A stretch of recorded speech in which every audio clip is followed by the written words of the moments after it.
I honestly think, I didn't hear the last part, but thank you. I honestly think that, you know, I never took lessons to play music. Like, I think I took maybe about 2 guitar lessons, and I was learning how to play, like, Mary Had to Learn the Little Lamb, and I was just like, fuck it, I want to learn Zeppelin. Like, I don't want to learn.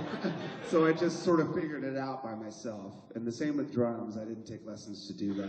Just as I didn't take lessons to make a movie, you know. I didn't take lessons to do a lot of the things that I'd done, but I was really passionate and driven and focused enough to figure it out the way I do it. And I really believe that if there's anything in life that you want to do, that you just have to have that passion and the drive and the focus to do it, but you can't worry about how it's supposed to be done, you know? Because I don't think there's a right or wrong way to make art or music or film or any of that shit. You know, one of the reasons why, when me and my buddy, Jim, just say hello to the audience. This is my buddy Jim Rhoda, who produced the movie. That's Jim. The two of us, we've known each other for a long time, and he's a musician, and he's been to Sound City a bazillion times, and all our friends work there and stuff. When we found out they were closing the studio, I said, I kindly, gently offered to buy the board, because I really thought it was going to go into the Rock and Roll Hall of Fame. I didn't or Rick Rubin would get it. I didn't think I would ever get it. And then they sort of decided that they wanted to sell it to me because they knew I'd fucking use it. So I said to Jim, who's got a camera, and he knows how to edit stuff, whatever, I said, let's make a short film, just like a YouTube clip, to pay tribute to the board, you know? And then I started calling everyone, like, hey, hi, Rick Springfield, this is Dave Grohl. I'm making a movie, will you talk to me? And one by one, every person was like, yes, I'll do it, yes, I'll do it, yes, I'll do it. Until finally I realized, wow, this isn't like a 10-minute thing, man. This is like, this is good. This could be a film. And, but rather than go to like a movie studio, like a big Hollywood fucking movie company or whatever, and say, hey, could you help me do this? I thought, wait, I could do this. I mean, I could tell this story. If you and I sat at a bar for an hour and 47 minutes, I'd tell you the exact same fucking story. And so I know, like, all of these people that are willing and capable to help, but I don't want anyone to tell me what's right or wrong. Because who the fuck is that? Like, who's to say what's right or what's wrong when it comes to making a movie? Or making a song, or playing an instrument, or doing any of that shit, because it's supposed to be your own personal expression, you know? I mean, this is entirely me and my friend's idea. It cost me a fucking fortune, you know? But I mean, it was our idea. So why let somebody else mess with it, you know? And so, to answer your question, like, I've hardly... well, first of all, I never aspired to be like a director. Who the fuck wants to be a director?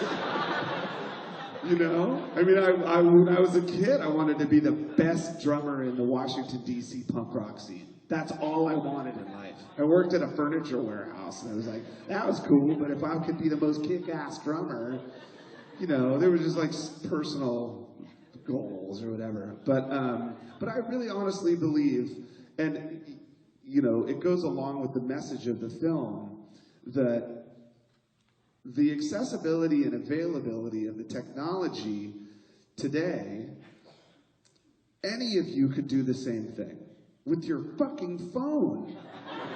You know what I mean? Like, you have the tools available to you. All you need is the passion and drive and focus and a good idea, you know? You can't just pick up a computer and expect it to write a song for you. You can't pick up a computer and expect it to make a fucking movie for you. You have to have it. That's the human element. That's what we talk about all the time, you know? And so it's important that you have those things before you start in. The passion and the drive and the focus. I sound like Tony Robbins right now. But I'm serious, you know? It really is true that if you want to be a fucking oboe player, take lessons, because that's really hard. Oboes, I don't know about that shit. Who knows? Yes, you, all the way over there. In the white shirt. Sit down, guy. You. Yes, you. Are those your pajamas? Did you just get back from the gym? What are you doing with that thing on? Okay, sorry. Oh, thank you. I just wanted to actually ask, you've been in Nirvana, you've been Foo Fighters, you played with Songs for the Deaf or Queens of Stone Age. Yeah. What did you take away from each one of those experiences? Well, you know, one of the good things about playing with other people is, it's one of the greatest luxuries of my life, is that I get to jam with a lot of people. And it's awesome, because everybody plays differently. It's again, from the movie, when Mick Fleetwood says, I think a lot of people,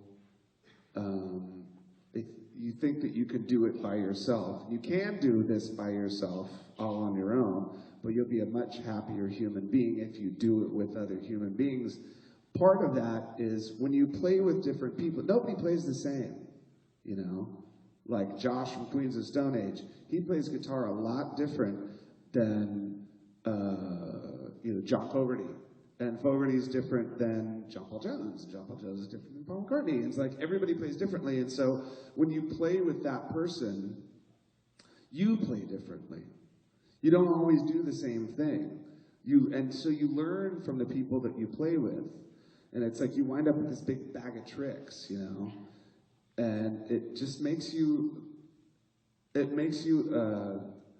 a deeper musician, you know? Man, it might not make you better, but like it gives you a sort of a wider dynamic or range or perspective or something.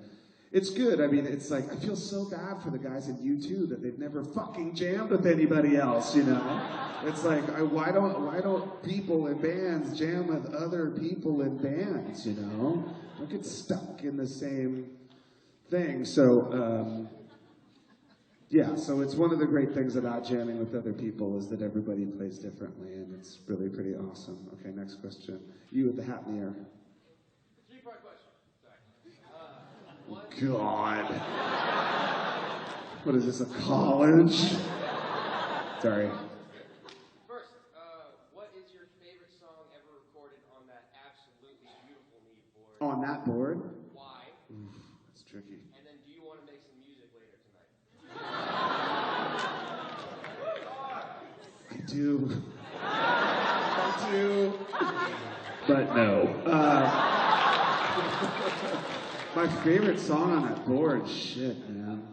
You know, honestly, one of my favorite records made, that's tough, dude. I mean, it's funny, when Rhoda and I went over there, when we filmed the removal of the board, we asked Tom Skeeter, the guy that owns the place, we said, hey, give us a list of all the records that were made there. And he was like, are you fucking kidding me? It was like 100,000 records or whatever. A lot of records were made there. And so he gave us the short list. And you've heard most of them. And there's a lot that you probably haven't heard. But one of the coolest records that was made there was this Frank Black record. If you don't know who Frank Black is, his real name's Charles. Charles is the singer of the Pixies. And after the Pixies, he started a solo thing called Frank Black. And at first it was just Frank Black. And then he had a band called Frank Black and the Catholics. And the first Frank Black and the Catholics record, he'd been writing all these songs with his band and rehearsing, and they went into Sound City to make demos. So they set up all their stuff, and they got the sounds up, and instead of recording to like a 2-inch 24-track tape, they went straight to a 2-track, just like a 1/2 inch or whatever. And they recorded the songs live. And they listened back, and they're like, wait a minute, this sounds really good. Why isn't this the record? And so that became the record. Just those guys in the room playing straight to the 2-track. And it sounded fucking awesome. And it sounds so good that, to me, that's kind of, those are my favorite records, you know? I mean, I like Deadmau5 as much as the next guy, you know? But I really do like it when musicians go into a room and play, and it sounds like people in a room fucking up, you know? Like, I like that about stuff. But that's a hard question to answer, dude. There's so many great records that were made. Another great one was like that Rage Against the Machine Killing in the Name of song, right? So I had no idea that they made the record the way they made it. I thought they went in and made the record just like everyone else. But they went in there, what Brad and Timmy told me is they went in the first week they were like kind of nervous and it didn't sound right and they weren't getting good takes and they were, you know, and then they told the producer like, you know what, just, how about this? Can't we just bring our friends in here and set up some speakers and just make it like a show? So that scene where it's like a handheld video camera filming them playing that song, that's the take of the song that you hear on the radio. Like, that's the same. And so the audio from the microphone on that VHS camera is the same sound that you hear on the radio, but just through the board. And it was like, it just blew me away that's what it should be all about, like capturing that moment, you know? I mean, imagine if you had audio of like the Gettysburg Address, you know? Amazing, right? It'd be like fucking amazing.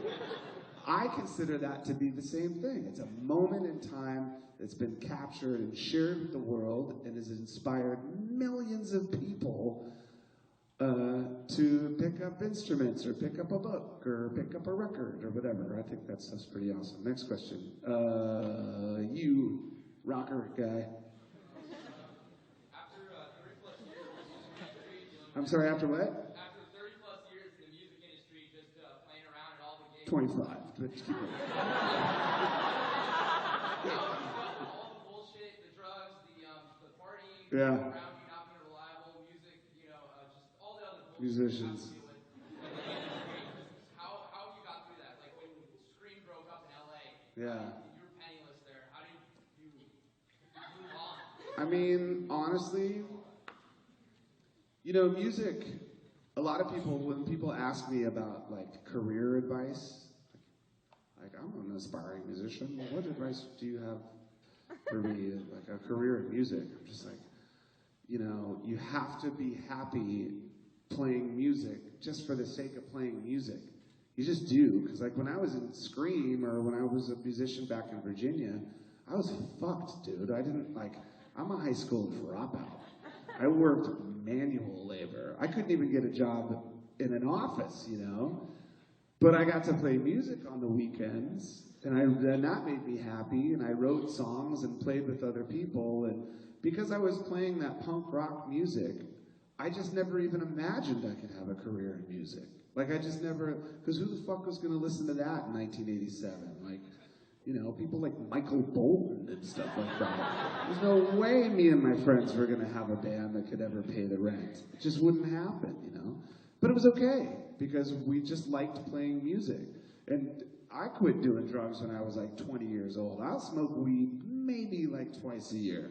But I quit fucking around by the time I was 20. And I mean, I've seen so many people get fucked by doing drugs. Like, so many people. You guys are young, and you guys get to figure that shit out on your own. But me personally, I'm telling you, one of the reasons why I could get my ass up here to come do this Q&A for you is because I can get my ass out of bed every morning, you know? And I honestly, I never would have achieved a lot of what I've achieved if I'd been fucked up. Like, it just wouldn't have happened, you know? But as a musician, like, you just have to like playing music. And you have to understand, like, you're dealing with musicians. And that's a pain in the ass. There's a life lesson for you. Yes, with blonde hair. Do you think it's possible to capture the human element in electronic instruments? Absolutely. Why not? You know, one of the greatest things, man, the Daft Punk record. I love that the kings of electronic dance music fucking hate computers now. You know, a lot of the press that they've come out and they've been talking about the human feel of and how important it is to their music, to dance music, or they feel like maybe something's been missing in the last 5 or 8 years with a lot of the stuff. But yeah, I really do. I mean, you know, when I listen to early Public Enemy records, you know, I hear like variation or deviation or some sort of imperfection in a lot of those samples or a lot of the beats or the loops, you know. Recently, I gave a speech at South by Southwest, and one of the things I was talking about, one of the points I was trying to make, was that the most important thing is that whatever you're doing, that it's a representation of your voice, right? So, say you're using a computer, or you're using an oboe, or you're a drummer, or you're a vocalist, whatever it is. The most important thing is that it's really your voice, that it's coming from you, right? But it has to come from you. It's so fucking easy just to, you know, grab a loop and hit play and let it do its thing. Fuck that. That's somebody else's loop. Like, that's somebody else's beat, man. Make your own fucking beat. Take that guy's beat and fucking step on it and fuck it up and then put it out there. Make it your own. You know, you do that. Like, I have always loved, whether it's like craft work. I mean, I was one of the first dorks in my neighborhood to get like a Prodigy record, you know, in like 1990 or whatever it was, or 91, you know. I didn't have a pacifier and a glow stick, but like I was, you know, I liked the idea. Thank you very much. I liked the idea that these people were doing something new. It didn't matter if it was a fucking computer or a drum machine. It was like something new, you know. It was really cool. But lately, what is that? The last 2 days, I had pool parties for like my kids' friends and all this shit. So my wife turns on Pandora to like the Blockbuster hit station. It was like apocalyptic. I was terrified. I was like, the human race is going down such a dangerous path. We're all gonna fucking die. Everyone's worried about like asteroids and shit. It's like, fuck that. Turn on the radio. Like that'll fucking scare the shit out of me. So I listen to that and I just don't hear anyone. You know, it's just like, it's like two stupid fucking people talking to each other. There's just nothing there. It's devoid of anything. How could that be? It's terrible. So the most important thing I honestly think is like, you have to be able to take whatever it is that someone else is using, make it your own, or just do your own thing. Like, don't be a fucking...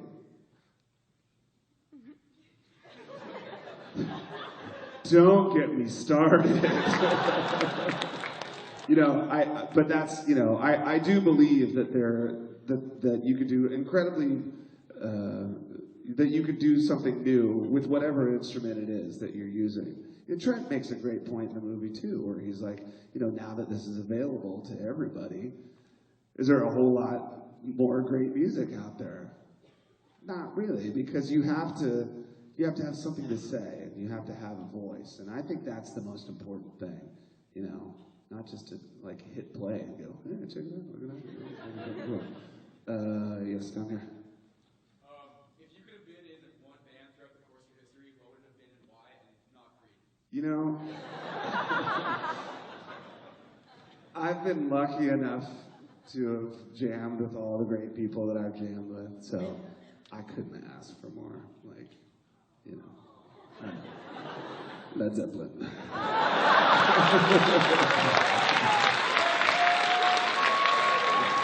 I mean, come on. That was an easy one. Yes, you down here. How do you think having your own voice? How do you think having your own voice applies to non-musicians? Well, it's this, you know, are you a writer? Are you a painter? Are you a fucking drywaller? Are you working at furniture? No, I'm not kidding. Like, you know, when you meet a snowboarder or a surfer, and like when I look at them, it's like, oh yeah, you're just kind of going like this down the hill. But if you talk to their friends, like they see style and they see signature in everything that they all do, you know? And it's, you know, having your own voice, fuck man, like what are you passionate about?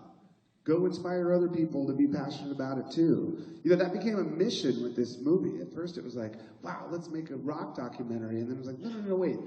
The most important part of this movie was that we go out and we inspire people to want to do the same thing, but with whatever you got. Like, what do you got? You know, you got something to give, fucking do it, you know? Because no two people do anything the same. So it's kind of, you know, your voice applies to everything, I guess. Yes, with the glasses. Okay, I'm such a huge fan. Thank you. Anyway, As well. So grungy. So like in the movie, how did you tread that like whole emotional feeling when you talk to these people? Like, how did you get in that? I guess like how did you deal with that outside of it? I don't know. I mean, I've never really interviewed people. I've been interviewed a bunch of times, but I've never really interviewed anyone. So at first I was kind of nervous. It's funny you mentioned him because he was the first one I did. I'm like, oh my God, I have to interview the guy from Fleetwood Mac, and I've never interviewed anybody really. And it was easy because all I had to do was talk about music. Now I can fuck do that with anybody. So to sit down with him and talk about feel or composition or his history, which a lot of us know, it was pretty easy. The hard part was editing this movie together because I talked to each one of those people for like 2 hours. You know, I talked to Petty for a long time and talked to Neil Young for a while, and they said so many inspiring things, you know. The last question I asked everybody was, what's your advice for the next generation of musicians? And the shit they said was so inspiring. It was unbelievable. But you know, that's a whole other movie. So it was pretty awesome. I mean, even if I just had the honor of sitting down with these people and talking to them as I did, without any movie, without a microphone or a camera on, I would still feel like the luckiest person in the world. Also, since I'm a graduation cap, I know you're a high school dropout. Like your music's gotten. Oh my God. What the fuck is that supposed to be?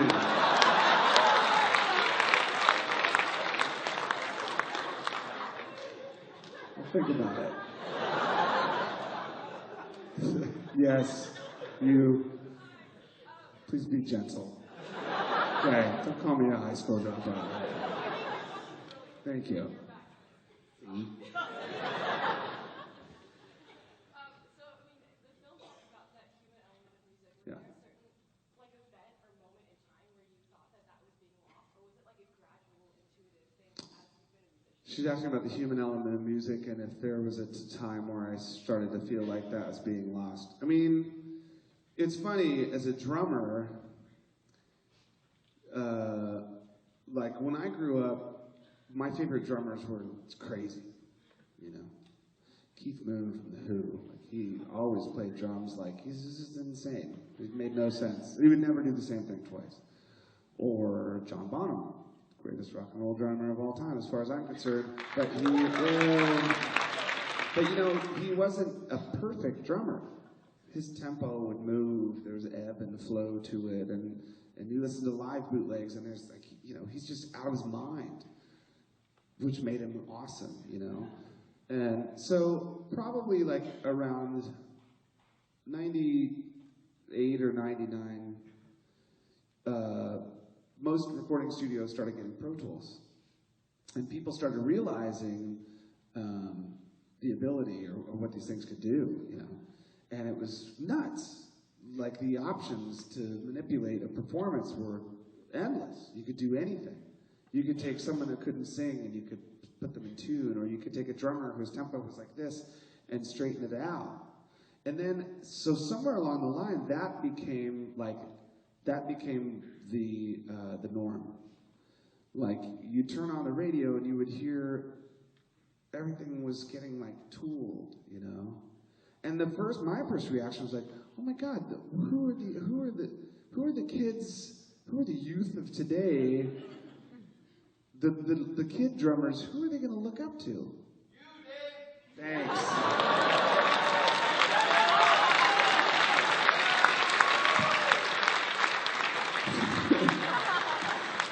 Next question. Not kidding. No, what I was going to say, thank you for that. What I was going to say was that, like, you know, how the fuck can you have a favorite drummer if they all sound the same? You know? If everybody sounds like a machine, where are you going to find a Keith Moon? Or where are you going to find... You know, I would turn on the radio and I just listen, like, God, where's the drummer? Where's the drummer? Then I'd hear the guy from the Black Keys. I'm like, there's a fucking drummer. All right, we got a drummer. And then you hear, like, Meg White. You're like, there's a drummer. All right, we got a drummer. But for the most part, it's kind of like, I just want my daughter to listen to a record and think, I like that person's voice, and I like that person's drums, and I like that person's guitar because it doesn't sound like everybody else. Because that's what's going to inspire her to do the same thing that I did. So when Pro Tools started like dominating the recording process, it was like, ooh, okay, I can understand, like, okay, it's efficient. You can do it in your bedroom. It's great. It's available to everybody. But what a lot of popular modern producers started doing was just kind of cleaning it all up. God forbid it have any inconsistency, because if it does, it might not get on the radio. And if it doesn't get on the radio, then it's not going to sell. And so all of a sudden, everything just started sounding like tinsel, you know? And it was like, I don't know. So I just started, that's when I really started thinking, like, wait a minute, is this going to get worse? So, but I mean, I think it's like, it's coming around. It's one of the, honestly, it's one of the reasons why, like, the Adele record. You know why Adele sold 1 trillion records? Because she's good and it sounds like Adele. She's got a beautiful voice. What's that? You keep record did so well is because you listen to it and you're like, oh wow, that person has like a voice and there's actual emotion. And I think the song might actually mean something, you know? That's what I think. Yeah, you.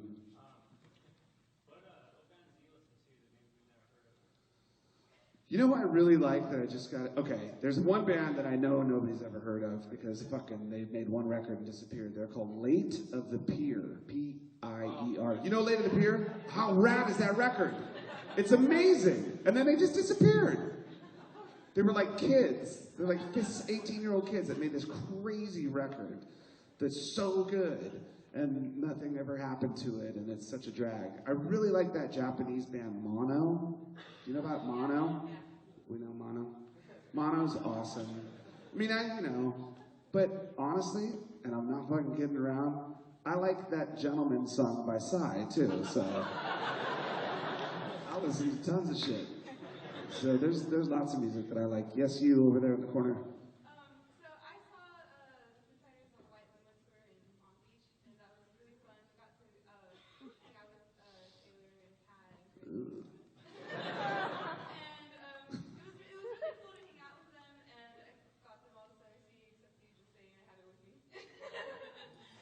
Is that a question?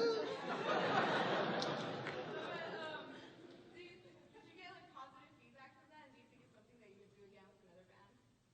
What? A small tour like that. Oh yeah, I mean for us that was, after we made the record, we started practicing it doesn't really pertain to the movie or anything, but we were like, cool, let's go out and do these little shows just to get warmed up to go play the big shows, and we'll play the whole new, we'll walk up on stage and go, hey, you want to hear the new record? And then we'll play the whole new record, and then do another 2 hours of old shit.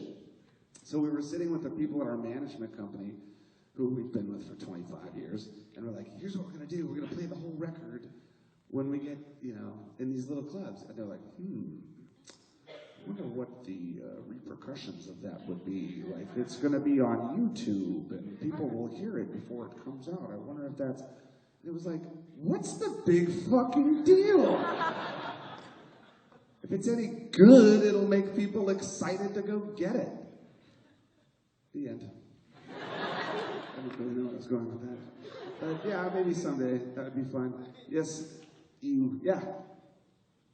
When you're making the album to go along with this movie, was there anyone you felt like you had really good kind of creative charisma with in the room? Yeah.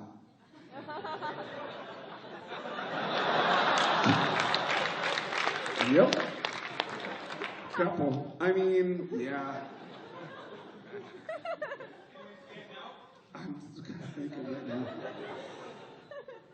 Yeah. Well, I love playing with Josh so much. Like, he's a dear friend of mine, and he's one of those guys that if we sit down to make music together, it usually turns out okay. And it's because we like each other as people. Like, that has a lot to do with it, I think. So sitting down with him and Trent was like, oh God, it was so fucking fun. I mean, that was like a 4-hour day or whatever. It was just get in there and do it really quick and then get out. That was pretty awesome. I mean, the McCartney thing, you kind of can't beat that. But, you know, the one thing, the Black Rebel Motorcycle Club guys, as the credits started rolling, the Black Rebel Motorcycle Club guys were in the film. And that was awesome, because that was a great example. I'm not kidding. That's the first time I've felt that feeling since I was in Nirvana, where, like, the two of them are funny because they don't really talk. I'm a spaz, you know. They don't really talk much, so there's not a whole lot of like, I think that verse is too long. Let's cut it down to 2 and make sure we do the pre-chorus before the big finale.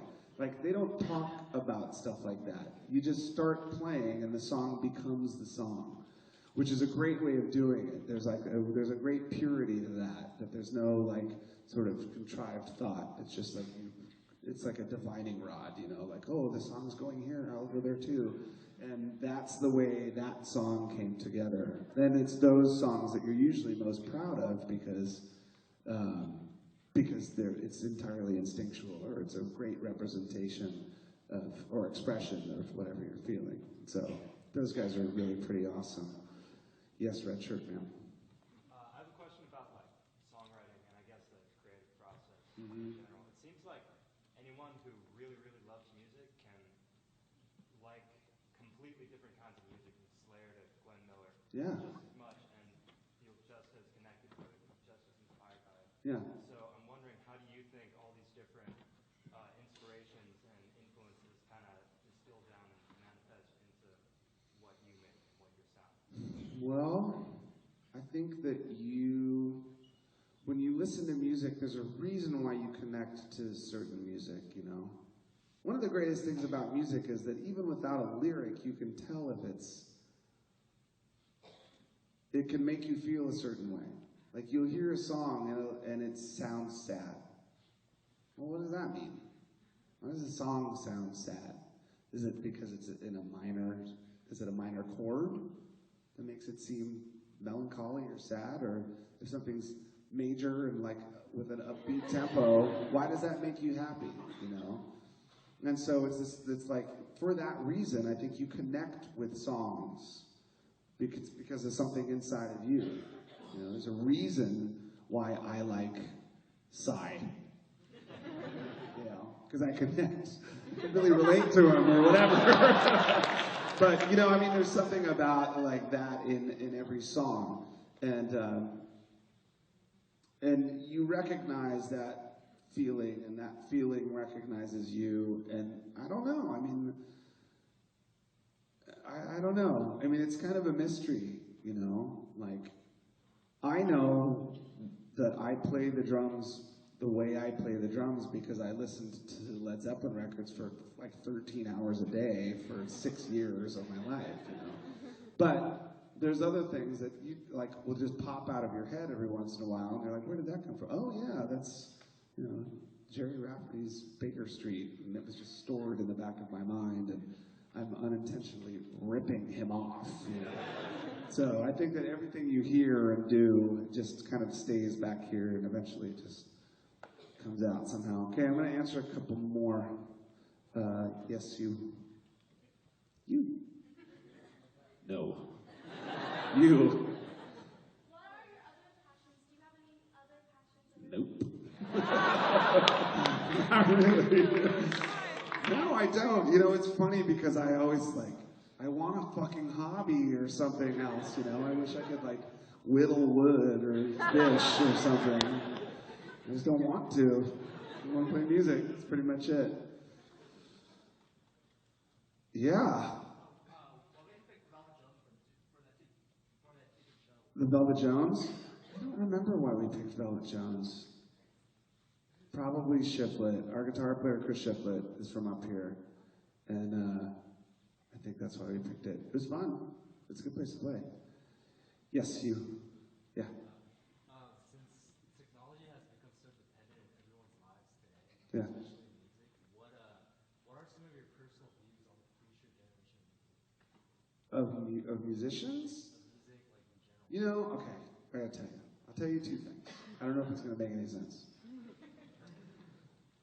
I just remodeled my house. About a year ago, we had the meeting with the interior design person and the tech guy. Because you fucking need one now. So we have this meeting. And they're like, okay, what are you thinking about like the entertainment system in the house? Because we want to put in this thing that has like touch pads on the wall, and you can control the temperature and the lighting and the volume and the fucking hot tub or whatever, like all by this brain. And I said, you know what? Here's what I'm afraid of. I'm afraid that if I get that, within a year, it'll be completely obsolete, and that someone else is gonna try to sell me some more bullshit. Because the house where my fucking grandmother raised my dad still has those like push button on and off switches on the walls. They're like 80 years old. You know what? They still fucking work. You just have to get your fat ass off the couch and touch them. Okay? That's the first part of my answer. The second part. Recently, I came home with the Beatles vinyl box set. And it's a big black box. It says Beatles on the side of it. Now my kids love the Beatles. I have a 4-year-old and a 7-year-old. And I've already completely brainwashed them into liking the Beatles. So I come home with this, and then they look, they're like, what is that? Oh my God, what's that? I'm like, this is the Beatles box set of the records. These are the records. And I think they'd seen records, but they weren't really sure what they did. So I open up the box, and they're like holding it. You know, they're used to music being, you know, an icon this big, and they click, nope, I don't like it, click, nope, I don't like it, click, nope, I don't. And so now they're holding this album. There's like booklets and artwork and posters and shit falling all over the place, and they're just like, oh my God, this is so cool. So I take the turntable, and I put it in Violet's room, and I teach her how to do it. I'm like, here's the deal. Take it out of the sleeve, you look, it says what songs are on this side, but there's more songs on the other side. And if you look, you can see where the songs are by the spaces. And you put it on the turntable, and you put the needle down, and there you go. And so she's like, wow, she's, you know, she's like, where's Blackbird? And I'm like, that's the White Album. So she gets the White Album, and where's Yellow Submarine? And so I split, and I come back half an hour later, that shit is all over the room. Album covers, and she's in there by herself, like dancing, you know. And it was the exact same experience that I had when I was her age. Like the same records. She was doing the same fucking thing that I did 40 years ago in my bedroom, which to me said a lot. It had nothing to do with technology. The music had nothing to do with technology. She had the same response to this music and this experience that I did 40 years ago. So what that said to me is that people don't change. Human beings are human beings. We're not fucking robots. We do not become obsolete. We're just people. So the experience and the reaction that we have to music will be the same 40 years from now.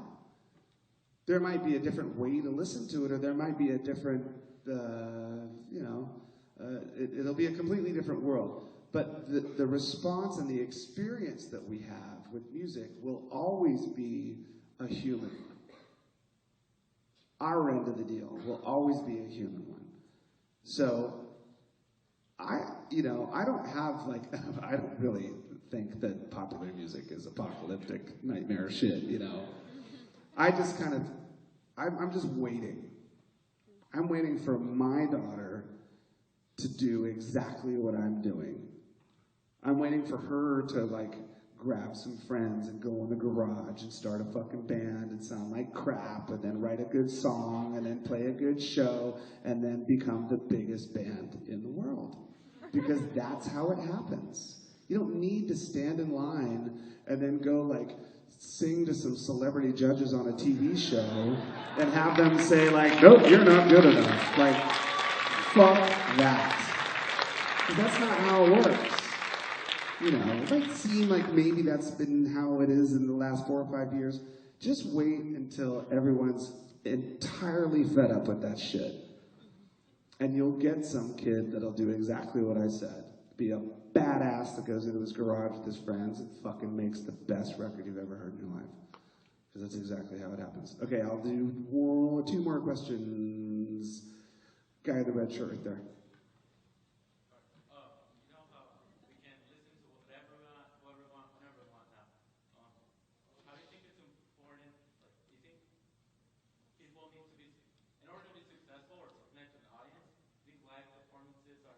Absolutely.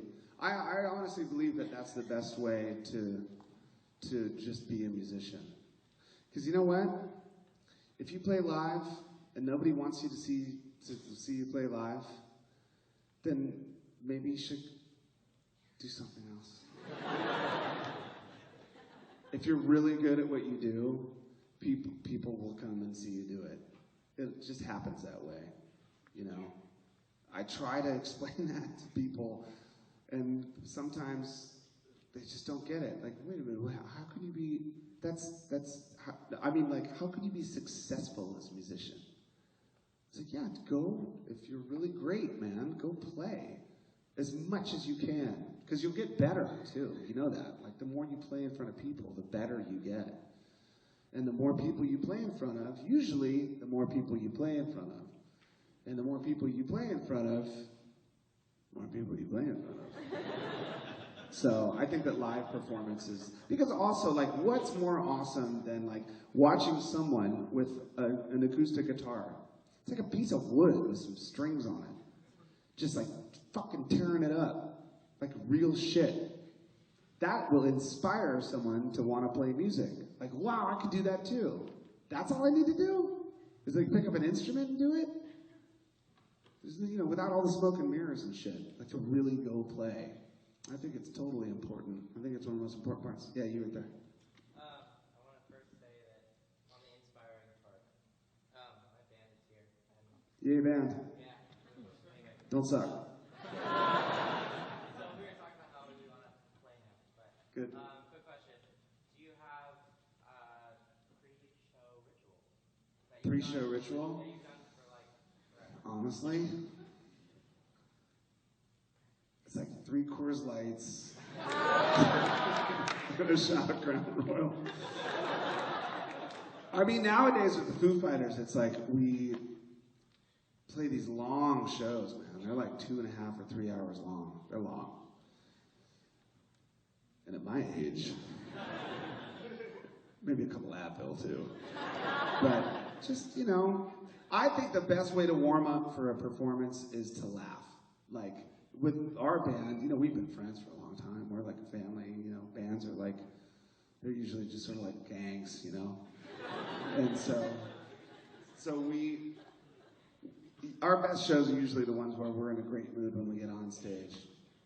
And then, you know, you have a good show and you're in a great mood when you get off. But we don't do like, yeah, I get nervous. Fuck yeah. Recently I had to, at my daughter's talent show. They announced that they're having a talent show at her school, first grade. And she's like, ooh, I know what I want to do. I want to do Sgt. Pepper's Lonely Hearts Club Band with Abby and Libby and Chloe and all her friends. So my wife calls all her friends moms, and all her friends are like, Sergeant, what? The fuck is that? Like, you know, nobody really knows what it is, right? So then the week of the talent show, she's like, Mommy, is the talent show this week? And my wife's like, boo, we didn't sign you up because your friends didn't want to do it. She was like, she completely flipped out. I'm just sitting there staring, looking at her like, oh God. So I said, boo, if you really want to do it, you know, we can do Blackbird and I'll play guitar and you sing. But you got to take it seriously. Like, we got to practice every day and every morning and all that shit. And it was awesome, but it's so funny. She's like, yeah, I really want to do it. So we practice before bed. The first time we do it, she fucking nails it. It sounds awesome. Like, she's got a really good voice. So it's...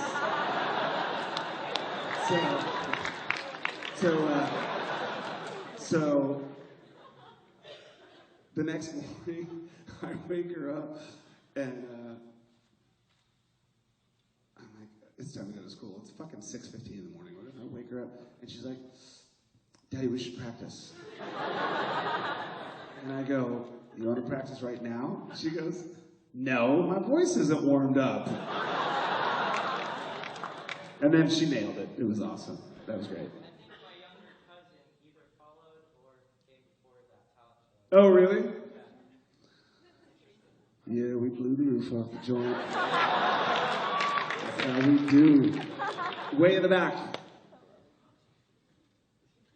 So which one happens more often? That somebody's music makes you like their personality, or somebody's personality makes you like them? You know, I gotta be honest. I fucking don't even care if my friends like my band. Because I have so many friends that are in bands that I think suck shit. So I never let bad music get in the way of a good friendship. I know a lot of musicians. I'll go see their bands. And you know what? I'll tell them it was a great show. So, but, you know. But I tell you, when you meet an asshole, you immediately dislike their band. It's true. When you meet an asshole, it's like, I don't like your band anymore. All right. This is the last question, so you gotta make it good. Okay.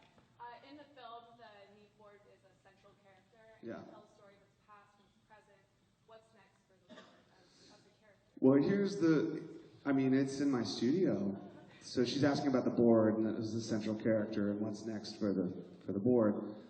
That thing, just like my grandmother's light switch, will be making albums long after I'm gone. Because it's such a simple piece of equipment. You know, it's like plastic knobs and metal and some wires and shit. It's pretty simple. And as for, what do I know? I could never put one of those things together. But it will continue to make music, and it will always be in demand. Because as much as programmers all over the world can try to simulate or emulate what that thing does, you can't. It has a personality of its own. That Neve 8028 sounds nothing like that Neve 8028. And if it's too hot in the room, or if it's too cold in the room, like, it has moods, you know? Like, it really does. So there's no way to recreate what that does. So that board is, it's a fucking hero. It's one of the reasons why I wanted to make the movie because when most people listen to albums, they don't take those things into consideration. You know, if it weren't for that board, those albums wouldn't have sounded that way. If it weren't for that room, those albums wouldn't have sounded that way. If it weren't for Paula or Nick or Siobhan or Tom or any of those people, those albums might have never happened. So it's those things that people don't take into consideration. There's a whole lot behind every record or every song that you've ever heard. There's a story and there's a life and there's people, you know. And it's one of the great things about music is that it's entirely human, you know. And so that board as the central character, that's what it represents. That's what Sound City represents. You went to Sound City for that board and for that reason. And that's what I hope inspires people to get involved in any way they can. Whether you're making coffee or you're producing the record, you're responsible for the end result of that record. That's just the way it is, you know? So, I'm glad you guys stuck around. Thank you very much for coming.